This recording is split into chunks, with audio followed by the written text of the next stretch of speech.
la sémence. Gloire à Jésus. Nous allons d'abord définir ce que c'est que quoi la sémence. La sémence c'est quoi? De manière littérale. Donc la sémence, c'est la graine qu'on met en terre, qu'on enfouit dans le sol et qui germe par la suite et qui croît, qui donne un arbre, qui donne quoi, qui croît. Et puis après la croissance, ça donne des fruits. Alléluia. Gloire à Jésus. Donc à partir d'une seule graine, on peut avoir plusieurs. On peut avoir quoi? Est-ce que le peuple est déjà avec moi? On peut avoir plusieurs fruits. Alléluia. Gloire à Jésus. Maintenant, bibliquement parlant, la sémence c'est quoi? Bibliquement parlant, la sémence c'est quoi? La sémence, bibliquement parlant, c'est ce que nous donnons à Dieu. Comme quoi? Comme offrande, comme sacrifice, comme dîme. Alléluia. Tout ce que nous apportons comme offrande, tout ce que nous apportons comme dîme, tout ce que nous apportons comme sacrifice dans la maison de Dieu pour dédier à l'Éternel, la Bible considère ces choses-là comme une sémence. Mais pourquoi la Bible fait allusion à la sémence quand elle parle de quoi? D'offrande. Qui a une idée? Pourquoi la Bible fait allusion à une sémence? C'est le moyen que Dieu a trouvé pour bénir sa nation. De la même manière que Dieu a trouvé le moyen que Dieu a trouvé pour sauver l'humanité, c'est de donner son Fils unique à la croix. Donc le moyen que Dieu a trouvé pour te bénir, toi et moi, c'est l'offrande, la dîme, les sacrifices, tout ce qui est donation dans sa maison. Est-ce que je parle au cœur d'une personne? Il faut suivre l'enseignement que je suis en train de donner.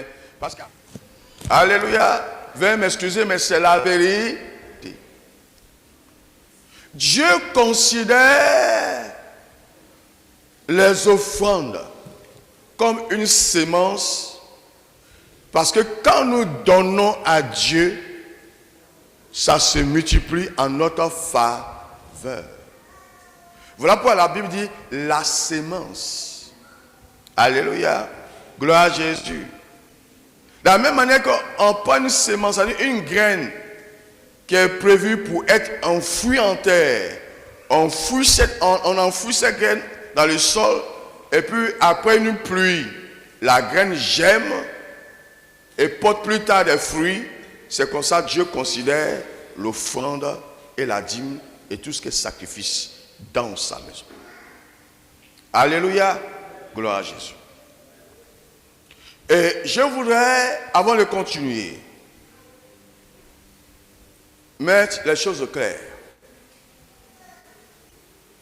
Gloire à Dieu. De la même manière qu'on peut enfouir une semence dans le sol et puis elle ne va pas germer, de la même manière, on peut donner une offrande aussi à Dieu qui n'a pas porté de résultats. Parce que la semence qu'on a mis dans le sol ne germe pas parce que c'est une mauvaise semence. Vous me suivez, non? La semence qui est dans le sol, qu'on a mis dans le sol n'a pas germé, certainement parce que c'est une mauvaise semence, parce qu'elle a été rongée, ou bien elle a été perforée par quoi? Par des insectes. À cause ça n'a pas germé. Alléluia. Ou bien la semence qu'on a mis en terre là, on l'a mis dans une mauvaise terre. Voilà pourquoi elle n'a pas pu germer. La semence est bonne, mais la terre est mauvaise. On va tout décortiquer. La semence est bonne, la graine est bonne, mais la terre dans laquelle on a enfoui la graine est une mauvaise terre. Alléluia.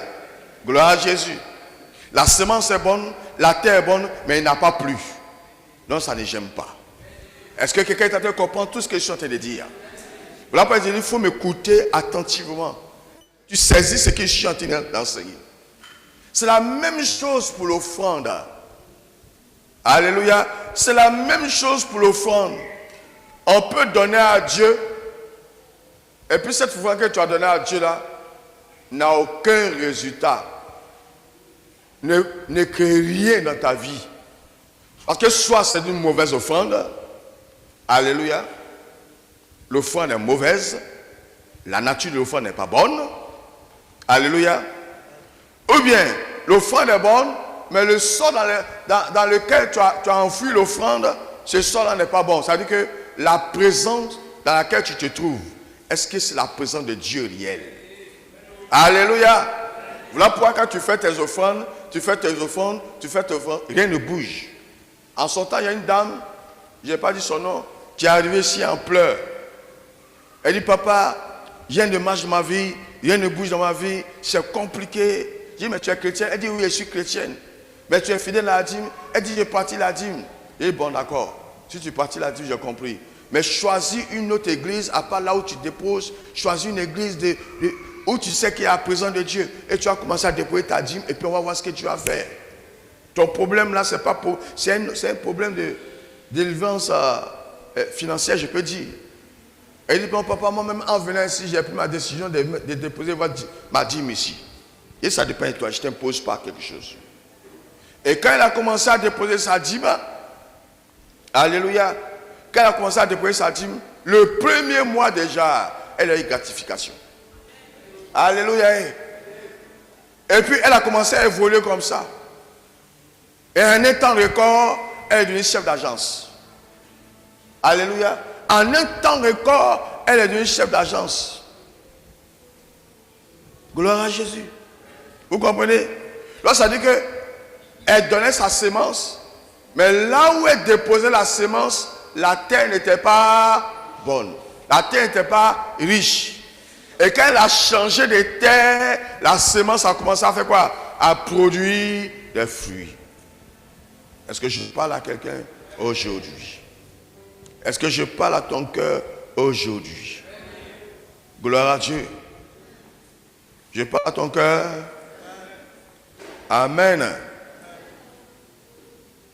Allons-y pour Luc 21, verset 1 au verset 4. Jésus, ayant levé les yeux, vit les riches qui mettaient leurs offrandes dans le tronc. Il vit aussi une pauvre veuve qui y mettait 2 petites pièces. Et il dit, je vous le dis en vérité, cette pauvre veuve a mis plus que tous les autres, car c'est de leur superflu que tous ceux-là ont mis des offrandes dans le tronc. Mais elle a mis de son nécessaire tout ce qu'elle avait pour vivre. Alléluia. Parole du Seigneur. Parole du Seigneur. Alléluia. Ici déjà, nous parlons de la qualité de l'offrande. Gloire à Jésus. Nous parlons de la qualité de l'offrande. Le paysan, avant d'aller ensemencer, si c'est des grains d'arachide, il met ses grains d'arachide dans de l'eau et là, les grains qui apparaissent en surface, le paysan sait que ces grains-là sont des grains qui ne sont pas de bonnes graines. Il les enlève et il prend les grains qui sont restés dans l'eau dessous. C'est ça, il s'en va ensemencer. Donc, le paysan prend le temps de trier les graines. De trier la graine qui va aller ensemencer parce qu'il veut que la graine puisse pousser, puisse germer et porter plus de fruits. C'est la même chose dans la présence de Dieu. On ne prend pas n'importe quoi pour venir s'aimer dans la maison de Dieu.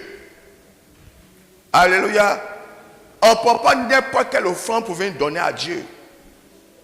Voilà pourquoi dans le Malachie, il a dit, est-ce que vous pouvez prendre des brebis chétives pour aller donner à vos gouverneurs et puis vous accepter? Alléluia. Gloire à Jésus. Ce n'est pas moi, je dois accepter vos brebis malades.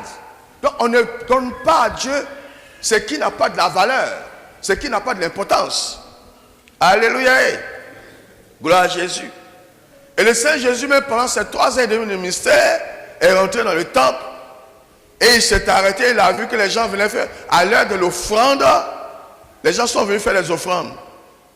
Il y a des gens qui ont mis des billets de 20 000 et des billets de 10 000, qui ont dépayé 100 000. Mais Jésus a dit, mais tous ces gens-là, pour nous les humains, en tout cas, ils ont fait de bonnes offrandes. Mais pour lui, Dieu, ce n'est pas une bonne offrande parce que ce qu'ils ont mis là, c'est du superflu. Ça dit que quoi? C'est ce dont ils n'ont pas besoin qu'ils ont donné à Dieu. C'est ce dont ils n'ont pas besoin qu'ils ont donné à Dieu. Donc ça n'a pas de la valeur. C'est comme quelqu'un qui vient au cours de l'offrande, qui prend un billet déchiré, pour venir déposer dans la corbeille. Gloire à Jésus. Il prend un billet qui est rempli d'encre pour venir déposer quoi? Dans la corbeille. Lui-même, il sait expressément que ça là, aucun boutiquier ne va accepter. Mais il prend ça quand même pour venir déposer dans la corbeille. Boutiquier qu'un homme ne peut pas accepter. C'est Dieu qui a accepté ça. Vous voyez comment nous nous condamnons devant la face de Dieu et puis on s'assoit pour dire Dieu ne m'a pas béni, Dieu n'a pas fait ceci, je ne comprends pas ma vie. Alléluia. J'ai dit toujours, si tu n'es pas venu à l'église, il ne faut pas venir. Mais quand tu viens à l'église, ne viens pas non plus à l'église pour provoquer le courroux de l'Éternel. Alléluia. Est-ce que je parle à quelqu'un? Voilà. Comment tu es en train de donner ton offrande? Il y a des gens qui se lèvent, ils veulent que tout le monde sache qu'ils sont en train de donner des grandes offrandes. Ils prennent l'argent, ils montent. Et puis, non, ce n'est pas ça que Dieu a besoin. Dieu a besoin de comment tu donnes. La qualité de ton offrande. L'état de ton cœur. Tu donnes comment? Pour te faire voir, pour impressionner l'homme de Dieu. Tu donnes comment? Pour te faire voir, pour impressionner l'homme de Dieu. Pour montrer à tout le monde que c'est toi qui donnes. Ou tu donnes pour que la faveur de Dieu soit sur toi. On donne à Dieu en se faisant petit. On donne à Dieu en se faisant petit. On vient faire son offrande à l'Éternel dans un esprit d'humiliation, ou bien d'humilité. Alléluia.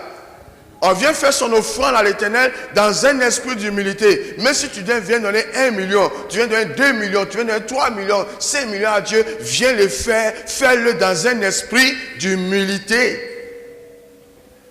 Fais-le dans un esprit d'humilité, mon ami. Et quand tu le feras dans un esprit d'humilité, ton offrande portera suffisamment de fruits. Mais si tu viens dans un esprit d'orgueil, pour narguer l'homme de Dieu, ou bien pour narguer l'Éternel, mon ami, même si c'est 1 milliard que tu as donné, tes 1 milliard resteront sans aucun résultat. Alléluia. Comment es-tu en train de faire ton offrande? Comment es-tu en train de donner à Dieu? Et quelle offrande tu donnes à Dieu? Alléluia. Ou bien quand tu dois donner à Dieu, tu murmures dans le cœur. Tu parles dans ton cœur à cause de ce que tu donnes à Dieu. Alléluia. Voilà pourquoi tu bloques ta vie financière. Tu bloques ta vie matérielle. Rien ne bouge parce que tu ne donnes pas avec joie. Tu donnes à Dieu avec un cœur meurtri. Alléluia. Amen. Comment ça peut porter des fruits? Tu donnes à Dieu en murmurant. Tu donnes à Dieu à ton corps défendant. C'est-à-dire malgré toi. Comment tu veux porter des fruits? Est-ce que je parle à quelqu'un?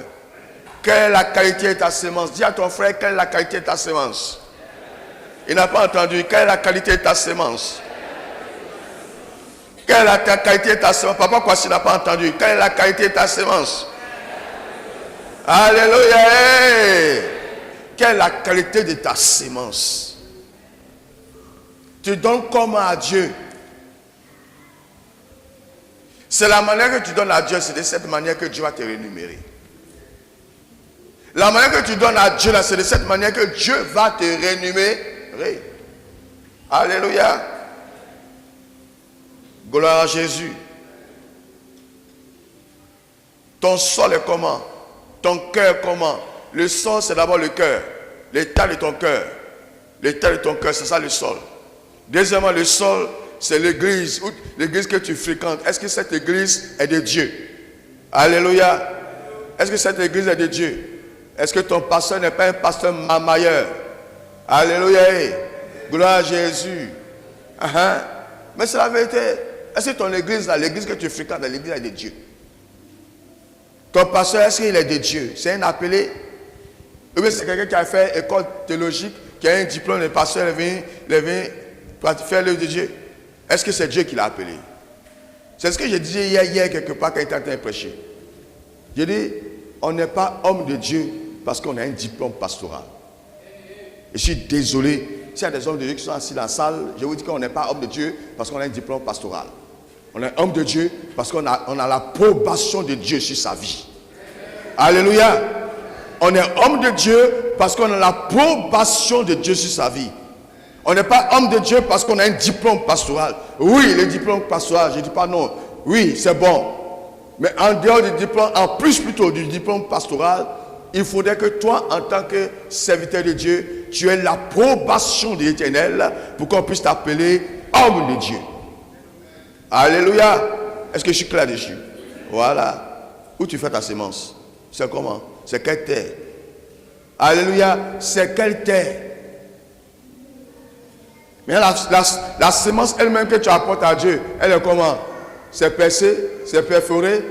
Les bêtes ont rongé ça, les bêtes ont mangé ça. C'est quelle sémence tu apportes à Dieu? Alléluia. Ce dont tu n'as pas besoin pour vivre, c'est ce que tu envoies à Dieu. Tricot que tu as apporté jusqu'à c'est délavé là. Ça, tu viens donner au pasteur. Patron, tu as apporté jusqu'à c'est devenu fin là. Ça, tu mets dans un sachet pour venir déposer sur l'autel comme offrande. Alléluia. Robe que toi-même tu ne portes plus, que ta servante même ne peut pas porter. Tu mets dans un sachet, tu viens donner ça à maman pasteur. Pour quelle raison? Ta sémence c'est comment, mon ami? Est-ce qu'une telle sémence a apporté les fruits? Ça te bénit? Je parle au cœur de certaines personnes. Parce qu'il y a des gens ici qui font n'importe quelle sémence. Alléluia. On ne fait pas la sémence pour les yeux de l'homme de Dieu. Je suis désolé, hein. Mais on ne fait pas la sémence pour les yeux de l'homme de Dieu. On fait la sémence pour soi. Et pour recevoir quoi? La clémence et la grâce de l'Éternel dans sa vie. Alléluia. Gloire à Jésus. Donc si tu es parmi ces gens-là qui ont l'habitude de se foutre de Dieu, il faut arrêter, il faut changer ton comportement. Parce que la Bible dit également que ce qu'un homme aura semé, il le récoltera aussi. Ce qu'un homme aura semé, il le récoltera aussi. Tu es en train de semer quoi dans la maison de Dieu? Tu es en train de semer quoi dans la maison de Dieu? Ce que tu es en train de semer, Dieu dit c'est ça, tu as récolté. Ce n'est pas autre chose. Amen.